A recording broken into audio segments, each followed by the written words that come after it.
c'est pas forcément facile à exposer. Alors, si vous êtes dans le livre de Daniel, j'ai entendu, ça veut dire que vous allez tomber forcément dans la prophétie.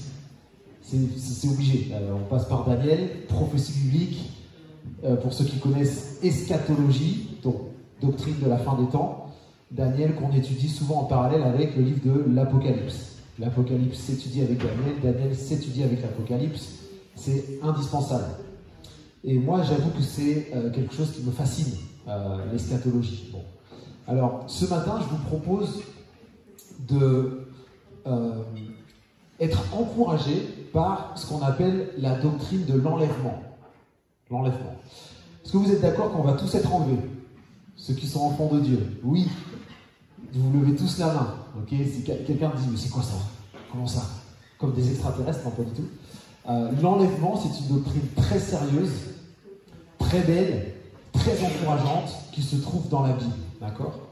C'est la promesse que Jésus nous fait qu'il va un jour nous enlever auprès de lui. D'accord? Soit que nous mourions, comme dit l'apôtre Paul, soit que nous soyons toujours en vie, mais pour que nous soyons toujours avec le Seigneur. Donc il y a une génération. Alors on ne sait pas si c'est la nôtre. Moi je prie que ce soit la nôtre, j'espère que c'est la nôtre. Et j'aimerais beaucoup que ce soit la nôtre, mais il y a une génération qui va vivre l'enlèvement. Vous êtes d'accord avec ça? Amen. Et ça doit vraiment nous réjouir. Ça doit vraiment nous faire du bien, nous réchauffer le cœur. Parce que c'est une bénédiction, c'est un encouragement. Et c'est vraiment quelque chose de fabuleux. Alors, je vous propose d'étudier rapidement les 7 enlèvements dans la Bible. Dans la Bible, on peut voir qu'il y a 7 enlèvements, en fait. Et quels sont les rapports entre ces enlèvements et comment est-ce qu'on peut être encouragé par ces enlèvements et qu'est-ce qu'on peut tirer comme leçon d'encouragement par rapport à ces enlèvements? On sait que Dieu, il n'agit jamais par hasard, n'est-ce pas? Quand Dieu fait des choses dans notre vie, il n'agit jamais par hasard. C'est jamais un coup de chaud ou quelque chose de très spontané où il s'est dit tiens, j'ai un plan B maintenant, zut, il est tombé à l'eau, je fais un plan C. Pas du tout. Quand Dieu agit dans la Bible et dans notre vie, c'est toujours parfait. On est d'accord avec ça? Parce qu'il est parfait. Et parfois, c'est pas notre temps, c'est son temps. Alors, on va voir des personnages qui se sont fait enlever. Alors c'est fascinant. On va voir le premier enlèvement qui a lieu dans la Bible. Il se trouve dans Genèse chapitre 5, versets 22 à 24. Genèse chapitre 5, versets 22 à 24, c'est un personnage qui s'appelle Enoch. Enoch, donc, qui a vécu donc, au temps de la Genèse, qui était contemporain de Caïn, n'est-ce pas? De Adam, de Ève, de Caïn, parce qu'Adam a vécu un certain nombre d'années, plus de 900 ans, et donc Enoch a connu Adam. Et Enoch a vécu dans cette génération, malheureusement, où Caïn a commencé à prendre de l'espace. Vous savez, la génération de Caïn qui était en rébellion contre Dieu, donc qui a tué son frère Abel, qui a été chassé loin de Dieu, et donc Caïn qui a influencé toute une civilisation. Et on se demande si c'était difficile pour Enoch de marcher avec Dieu à cette époque. Eh bien, je vous confirme que oui, c'était difficile. Certes, ils n'avaient pas la technologie que l'on a aujourd'hui, mais il y avait une influence, quelque chose vraiment de mauvais que Caïn était en train de distiller un petit peu partout. Et Enoch, au verset 24, enfin verset 22, je prends, après cela, Enoch conduisit sa vie sous le regard de Dieu durant 300 ans. Il eut d'autres enfants. La durée totale de sa vie fut de 365 ans. Enoch vécut en communion avec Dieu, puis il disparut, car Dieu le prit auprès de lui. Alors c'est fascinant, on se croirait dans un film de science-fiction, n'est-ce pas? Il disparut, donc il a été littéralement, le mot dans l'original, c'est il a été enlevé auprès de Dieu. Et donc on s'imagine que sa famille a dû le chercher pendant longtemps, ils l'ont plus trouvé.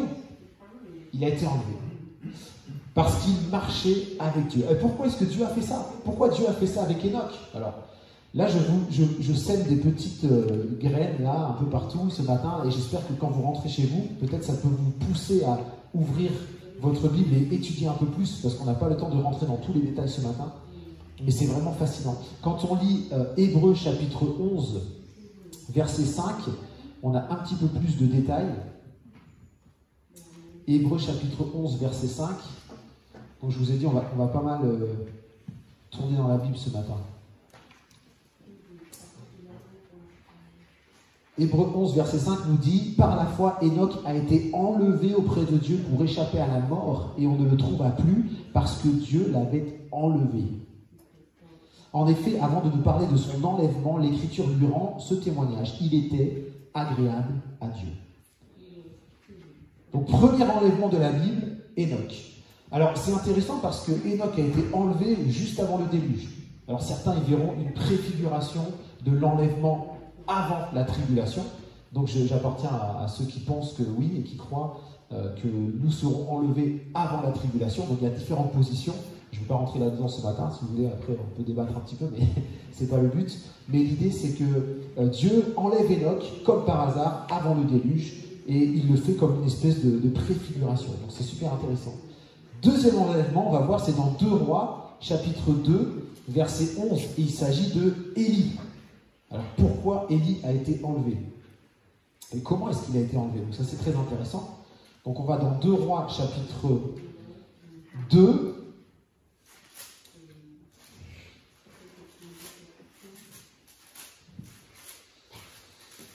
Deux Rois, chapitre 2, versets 11 et 12.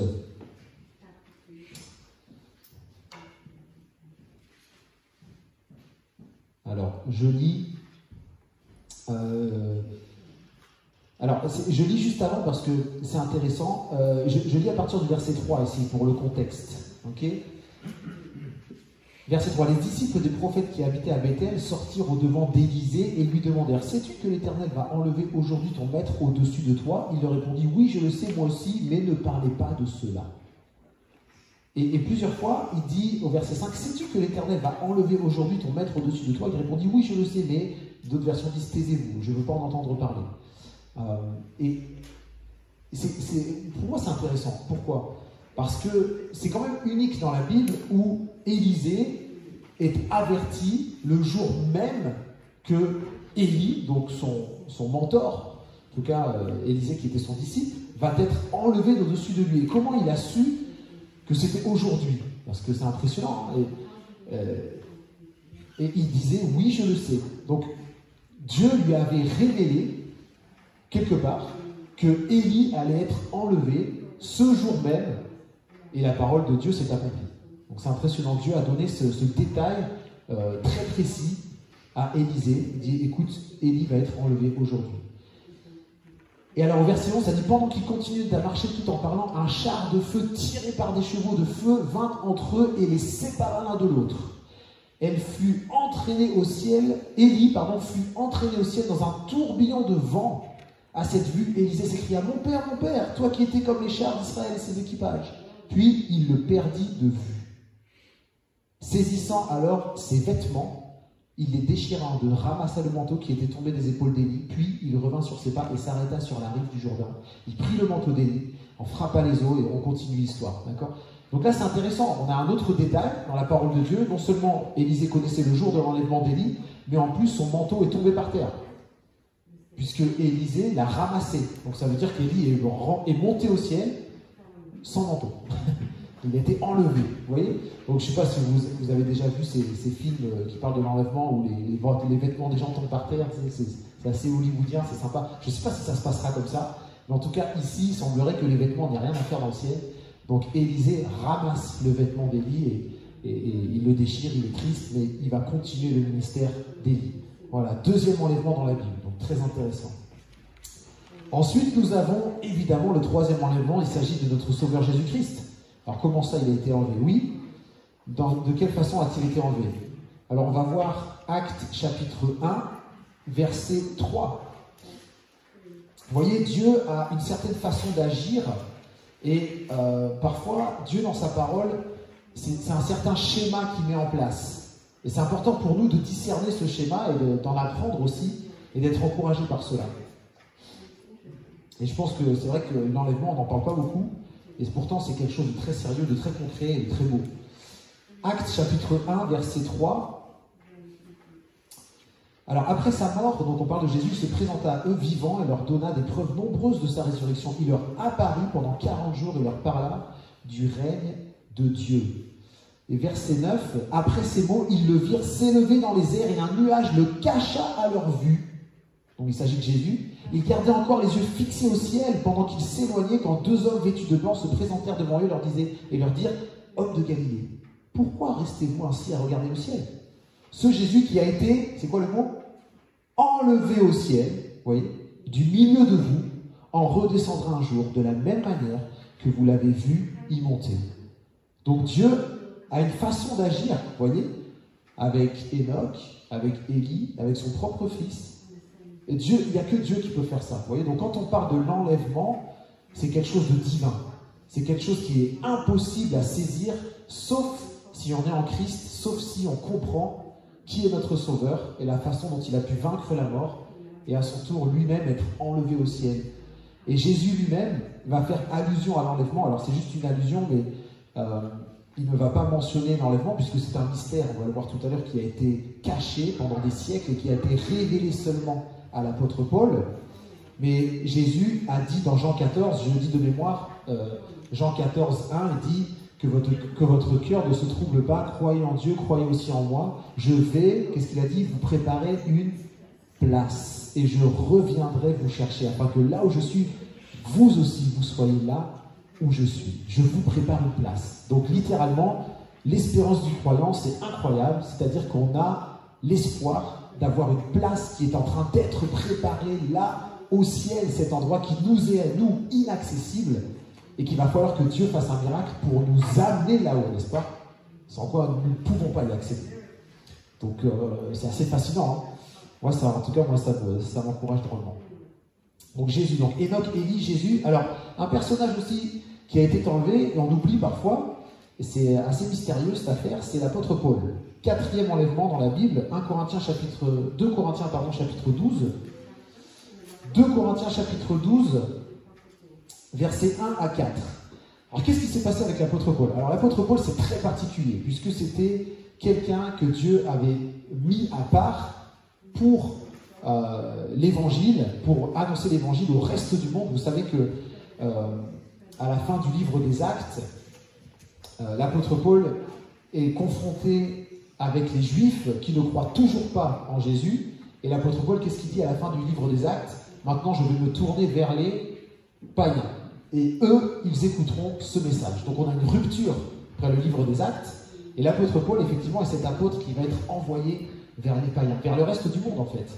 Et lui, il a vécu quelque chose d'assez extraordinaire. Il le raconte dans 2 Corinthiens chapitre 12, versets 1 à 4. Il dit, il est en train de défendre là son apostolat. Alors il dit, faut-il se vanter? Cela n'est pas convenable. J'en viendrai cependant à des visions, des révélations du Seigneur. Je connais un homme, un chrétien, qui, il y a 14 ans, a été enlevé jusqu'au 3e ciel. Était-ce dans son corps? Je ne sais. Ou sans son corps? Je ne sais. Dieu le sait. Donc il parle de lui. Hein. Vous voyez, il est tellement humble, il ne veut pas dire que c'est lui, mais il parle de lui-même. Je sais seulement que cet homme, dans son corps ou hors de son corps, je le sais, Dieu le sait, a été enlevé au paradis et qu'il a entendu des paroles qu'on ne peut pas répéter parce qu'il n'est pas permis à un homme de les dire. Waouh! Il est en train de dire qu'il est allé dans un endroit où il a entendu des choses ineffables, certaines versions ont, donc des paroles qu'on ne peut pas répéter. Il a été enlevé jusqu'au 3e ciel. Donc quand on étudie ça, plus en profondeur, on se rend compte que oui, il y a 3 niveaux de ciel. Il y a le ciel que nous voyons, vous et moi, qui est là. Il y a aussi l'espace, cet accès à l'espace. Et il y a le 3e ciel où se trouve la présence de Dieu, où aucun homme n'a accès. Et l'apôtre Paul a été enlevé dans ce 3e ciel. Alors, quand est-ce qu'il a été enlevé? Parce qu'on se pose la question. Eh bien, il semblerait que ce soit dans Actes chapitre 14. Actes chapitre 14, regardez, où il était déclaré mort, en fait. Actes chapitre 14, versets 19 et 20, il se trouve à Lystre. Des Juifs arrivèrent d'Antioche et d'Iconium et ils parvinrent à retourner le peuple contre eux, donc contre les disciples. Ils lancèrent des pierres contre Paul pour le tuer, puis ils le traînèrent hors de la ville, croyant qu'il était mort. Mais quand les disciples se rassemblèrent autour de lui, il se releva et rentra dans la ville. Waouh! Donc là, on a un épisode assez étonnant. Et il semblerait que l'apôtre Paul fut déclaré mort. Alors, quand on dit que quelqu'un est mort, en général, on ne se trompe pas. Il était effectivement mort et je pense que c'est raisonnable de penser que c'est à ce moment-là que Dieu l'a enlevé au 3e ciel Il lui a montré des choses incroyables. Il a été enlevé. Et ensuite, qu'est-ce que la Bible dit? Ils se rassemblèrent autour de lui, il se releva. Donc il était déclaré mort, il pensait qu'il était mort, et il se relève tout d'un coup, donc une sorte de résurrection. Donc c'est assez particulier. Et au verset 21, après avoir annoncé la bonne nouvelle dans cette ville et avoir fait de nombreux disciples, ils retournèrent à Lystre. Donc l'apôtre Paul, qui est un petit peu un maso, je ne sais pas comment dire, mais il vient de sortir d'une ville qui vient de le tuer, il se relève et il retourne dans cette ville. Bon, c'est courageux, non? Moi, je ne sais pas, si j'ai été lui, je m'en vais en courant et puis je cherche une autre ville pour pas. Donc, qu'est-ce qui s'est passé? Il retourne à Lystre, là où sont ces meurtriers qui viennent de le tuer. Alors, on peut se poser la question, est-ce qu'il voulait retourner au paradis, l'apôtre Paul? Est-ce qu'il en avait assez? Est-ce qu'il venait de voir des choses? On vient de lire dans Actes 2 Corinthiens 12 qu'il a vu des choses qu'on ne peut même pas exprimer, il a entendu des choses. Donc, imaginez quand on vit cette expérience, est-ce qu'il n'avait pas envie de retourner? Donc il rentre à Lystre de nouveau, et on se dit, mais attends, il va se faire tuer. Donc, et bien sûr, on peut penser que peut-être l'apôtre Paul il était fatigué, et quand on lit aussi ses épîtres, on voit bien qu'il dit plusieurs fois, il dit, écoutez, j'aimerais tellement être auprès de Dieu. Donc quand il dit ça, c'est parce qu'il a vécu quelque chose de fort, qui est décrit dans 2 Corinthiens 12, vous voyez. Et il a dit aussi dans Philippiens 1, 21, Christ est ma vie, la mort m'est un gain. Donc on comprend mieux pourquoi l'apôtre Paul dit tout ça, quand il a vécu une belle expérience. Et il dit aussi, je crois c'est aux Corinthiens, qu'il dit, mais j'aimerais tellement être auprès de Dieu, mais à cause de vous, je dois rester ici, parce qu'il faut encore vous enseigner, etc. etc. Donc vous voyez, et je pense que peut-être il voulait certainement retourner au ciel et être avec son sauveur, mais le Seigneur ne l'a pas permis, et donc il a été enlevé et il est revenu. Alors, assez mystérieux tout ça, mais vous pourrez étudier ça un peu plus si vous voulez. Alors on avance, 5e enlèvement. Bon là c'est l'enlèvement qui nous concerne les amis. Là c'est l'enlèvement de l'Église en fait. Et c'est une doctrine qui est très sérieuse, très très belle. Dans 1 Thessaloniciens chapitre 4. Alors quand on parle de l'enlèvement de l'Église, il y a 2 passages clés qui nous permettent de confirmer que oui effectivement, Dieu nous a révélé qu'il allait nous enlever.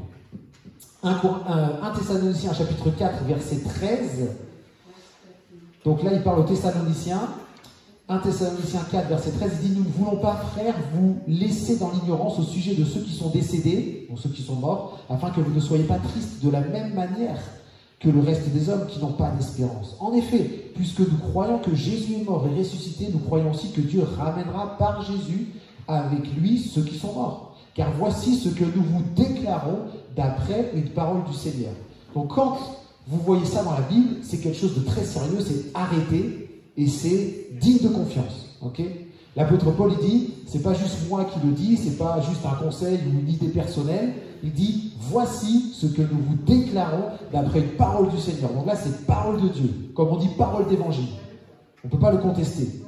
2 points. Nous qui serons restés en vie, au moment où le Seigneur viendra, nous ne précéderons pas ceux qui sont morts. En effet, au signal donné, sitôt que la voix de l'archange et le son de la trompette divine retentiront, le Seigneur lui-même descendra du ciel et ceux qui sont morts unis au Christ ressusciteront les premiers. Ensuite, nous qui serons restés en vie à ce moment-là, nous serons, qu'est-ce que ça dit?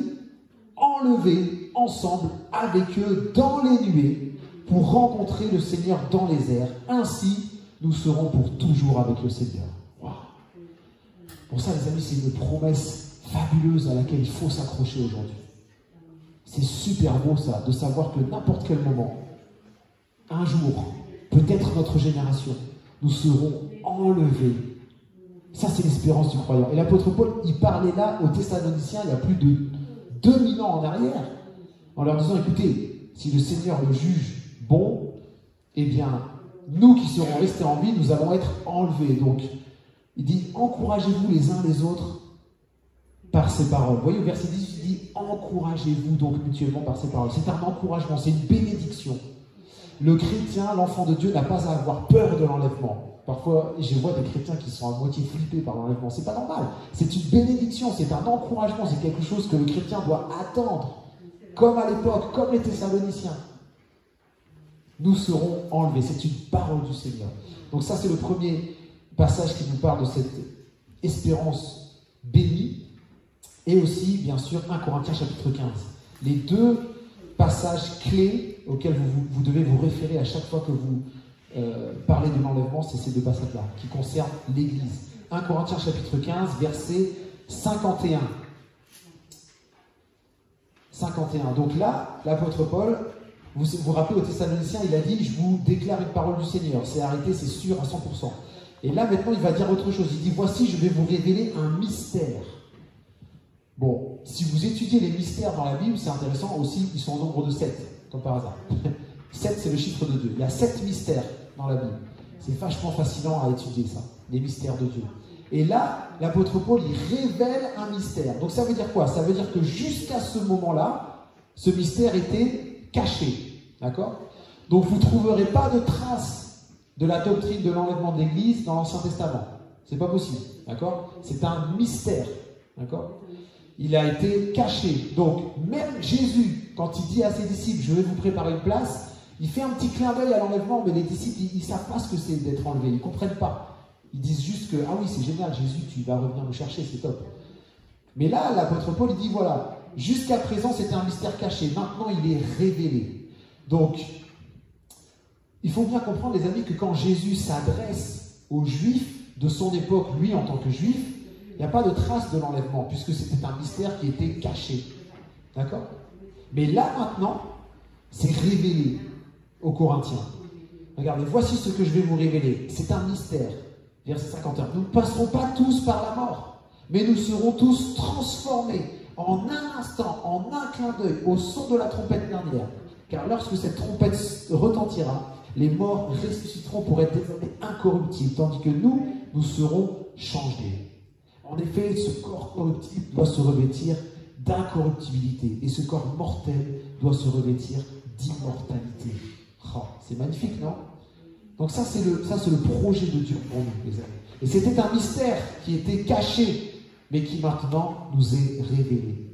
Et Dieu a choisi de nous le révéler, c'est vraiment une grâce, hein, parce qu'il aurait pu ne pas le faire. Il aurait pu juste garder ça caché et dire, écoutez, vous avez Christ, l'espérance du salut, l'éternité, c'est suffisant pour vous, vous inquiétez pas, je vais gérer la fin des temps, hein, il n'y a pas de souci. Mais là, il nous dit, voilà comment ça va se passer, voilà comment ça va se dérouler. Il y a une génération qui ne va pas connaître la mort à la fin des temps, et cette génération va être enlevée. Waouh, c'est génial. Merci Seigneur pour cette espérance. Alors on avance, sixième enlèvement. Sixième enlèvement, on le trouve dans Apocalypse chapitre 7. Apocalypse chapitre 7. Et là aussi, c'est assez mystérieux. Alors, si vous voulez étudier le livre de l'Apocalypse, accrochez-vous. Mais c'est un livre fascinant. Et c'est un livre qui doit être étudié, qui doit être gardé. C'est vraiment beau. D'ailleurs, l'apôtre Jean, il commence comme ça. Hein, dans le chapitre 1, verset 1. Il dit quoi? Il dit, le temps est proche, heureux ceux qui gardent la prophétie de ce livre, ceux qui l'écoutent. Donc, on est bien heureux quand on lit l'Apocalypse et qu'on garde ça aussi, parce que le temps est proche. J'ai connu certaines églises où les membres de certaines églises, ils refusaient d'écouter des études sur l'Apocalypse en disant que c'était trop compliqué, trop ceci, trop cela. Et le pasteur disait, mais non, ça fait partie de la parole de Dieu, nous devons étudier ce livre. Nous devons le garder, nous devons nous réjouir de ce que Dieu prévoit pour la fin des temps. C'est super beau, super important. Alors, Apocalypse chapitre 7, versets 1 à 8. Alors, il s'agit des 144 000. Alors, si vous avez étudié un petit peu la fin des temps, l'eschatologie, donc les 144 000, ce sont ces fameux juifs qui vont être scellés par Dieu durant la tribulation, au nombre de 144 000, les 12 tribus, 12 fois 12, 144, et qui vont juste être marqués par Dieu et qui vont être envoyés sur toute la planète pour annoncer l'évangile durant la tribulation. Donc ça répond à une question cruciale que parfois on m'a posée. Est-ce que les gens pourront encore se tourner vers Dieu durant la tribulation? Bien sûr que oui. Bien sûr que oui. Parce que Dieu, à chaque fois qu'il envoie son jugement, d'un côté, de sa main gauche, il envoie la grâce de sa main droite. Vous connaissez Dieu, comment il agit? Il juge, il est juste, mais il a aussi sa grâce et sa miséricorde, comme avec Christ. Donc quand il va juger cette terre durant la tribulation, il va quand même atteindre les personnes de sa grâce, de sa miséricorde. Donc oui, les gens pourront se tourner encore vers Dieu durant la tribulation s'ils le souhaitent, bien que cette période sera extrêmement horrible, dans le sens qu'il y aura une persécution vraiment assez incomparable en fait, d'accord? Et l'enlèvement de l'Église va déclencher cette tribulation. Voilà. Donc, quelqu'un a dit, j'aime beaucoup cette image, que maintenant on est dans le temps de la grâce de Dieu, vous voyez, on appelle ça le temps de la grâce, donc on est sauvé par la foi seule en Christ, mais durant la tribulation, ce sera différent. Les gens vont devoir persévérer pour échapper au système de l'Antichrist, à la marque de la bête, vous savez. Et donc, les personnes qui vont se tourner vers Dieu durant la tribulation, ils vont devoir le payer de leur propre vie. Vous voyez. Aujourd'hui, nous accédons au trône de Dieu et nous sommes sauvés par grâce si nous appliquons le sang de Christ sur notre vie, qui nous lave de nos péchés, aujourd'hui. Mais quand la tribulation commence, les gens vont devoir littéralement donner leur propre sang pour être sauvés. Et on appelle ça les martyrs. Les gens qui vont mourir parce qu'ils vont refuser le système de la bête, ils vont s'accrocher à Dieu et ils devront persévérer jusqu'à la fin. Donc ça, c'est le contexte de la tribulation. Moi, je ne vais pas m'étendre là-dessus, mais c'est assez fascinant. Mais aujourd'hui, nous sommes sauvés par grâce et par la foi seule. Alors, ces 144 000, ils vont être scellés par Dieu, protégés par Dieu, et ils vont être envoyés sur toute la planète. De sorte que Dieu, en fait, dans sa grâce, il va épargner personne. Et les personnes qui vont refuser encore son Fils, ou refuser l'Évangile, eh bien, c'est des personnes qui vont le faire d'une façon toute intentionnelle.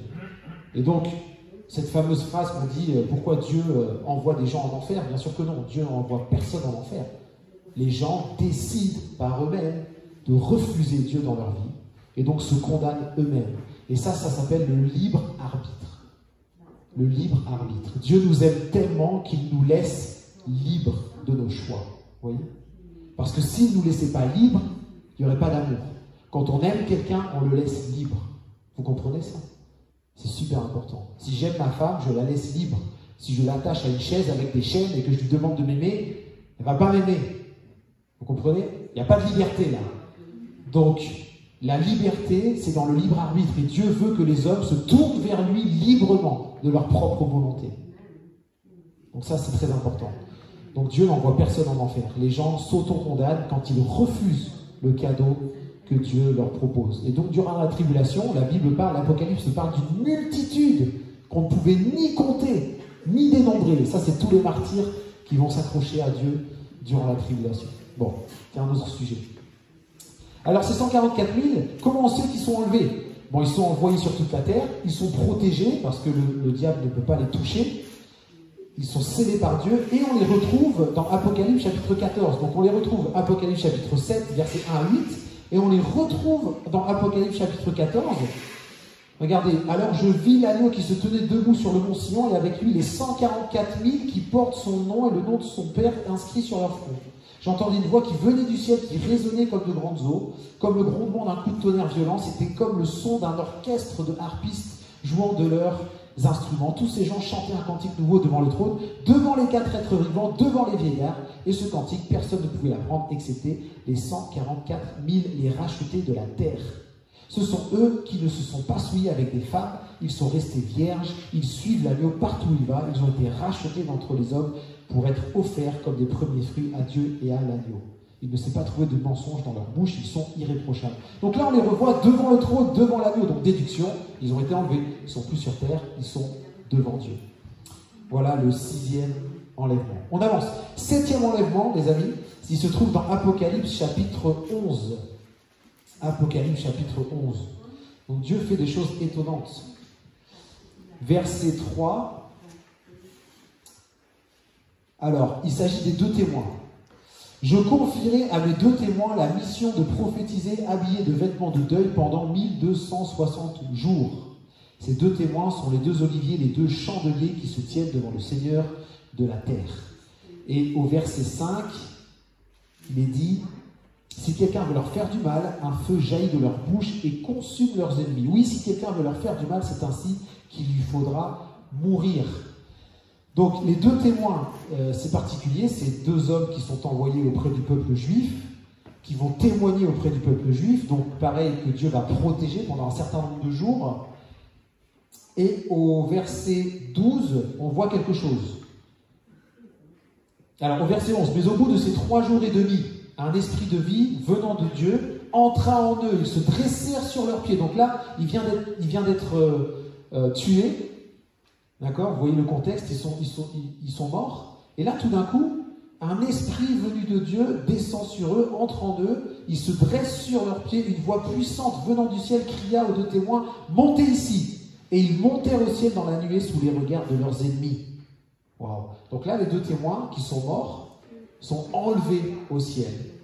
Dieu leur dit, montez ici. Ça vous rappelle aussi peut-être Apocalypse chapitre 4, quand Jean, à la fin des 7 églises qui sont décrites, Dieu lui dit, monte ici. Hein, Jean voit une porte dans le ciel et Dieu lui dit, monte ici. Et certains y voient là une préfiguration de l'enlèvement, donc après la période de l'église et bien sûr avant la tribulation.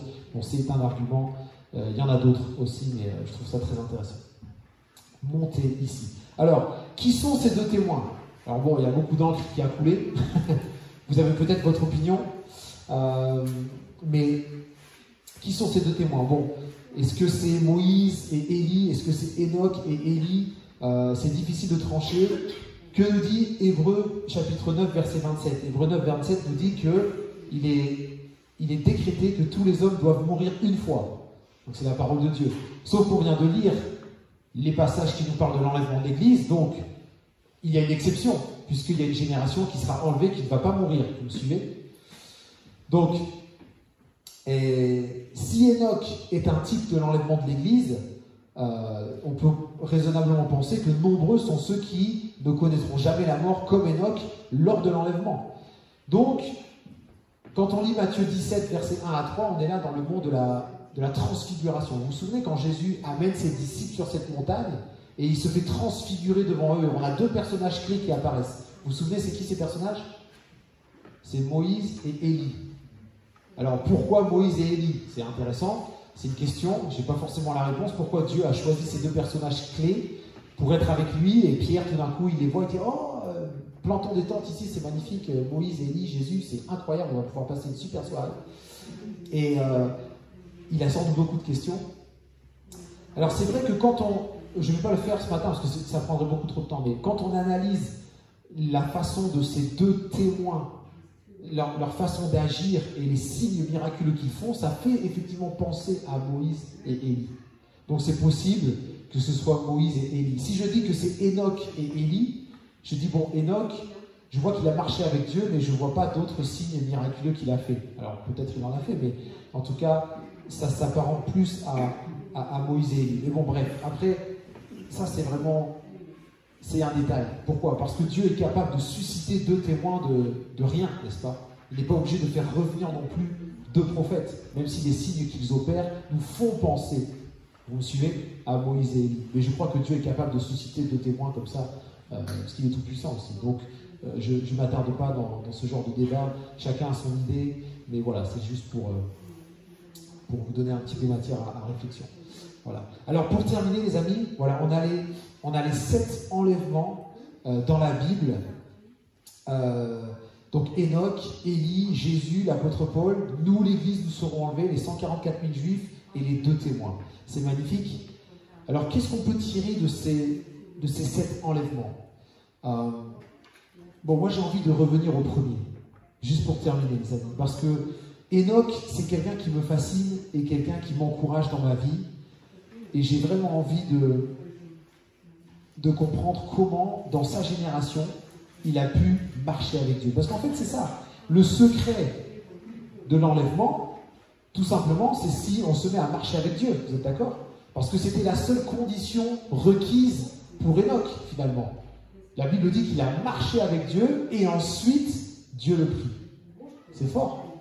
Donc, il n'y avait pas grand-chose de plus à faire que de marcher avec Dieu. Alors, qu'est-ce que ça veut dire marcher avec Dieu? Bon, en fait, je pense que la Bible, elle nous encourage à marcher à notre rythme avec Dieu.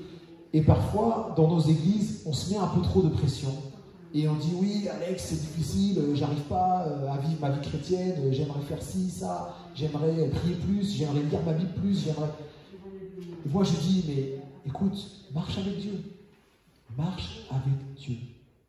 dans cette génération perdue, dans cette génération pervertie, comme Enoch l'a fait, puisque Enoch, je vous rappelle qu'il était issu aussi de cette civilisation prédiluvienne de Caïn, et Caïn qui a fondé sa ville, Caïn qui a influencé énormément de gens pour ne pas marcher avec Dieu justement.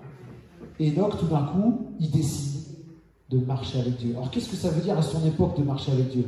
Ça veut dire d'être proche du cœur de Dieu. Ça veut dire de marcher à son rythme. Ça veut dire qu'il n'a pas commencé à se comparer aux autres. Il a marché avec Dieu. Et qu'est-ce qu'il a dit Enoch? Qu'est-ce qu'il a fait?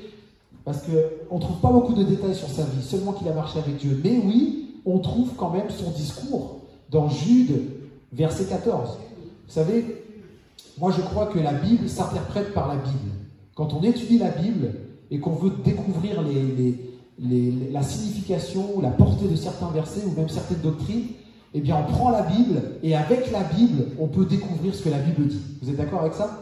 Ça c'est super important, on n'a pas besoin d'aller chercher ailleurs. Alors certes, les livres sont super, il y a des commentaires qui peuvent nous aider, mais ultimement, la parole de Dieu, elle s'interprète par la parole de Dieu. Et c'est ça qui est fascinant, Dieu n'a pas besoin d'autre chose.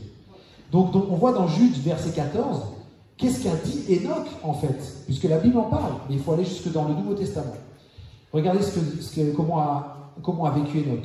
À eux aussi s'applique la prophétie d'Enoch, le 7e patriarche depuis Adam, qui dit, vous voyez, donc Enoch parle là, « Voici le Seigneur va venir avec ses milliers d'anges pour exercer son jugement sur tous, pour faire rendre compte à tous ceux qui ne le respectent pas de tous les actes qu'ils ont commis dans leur révolte et de toutes les insultes que ces pécheurs sacrilèges ont proférées contre lui. » Waouh!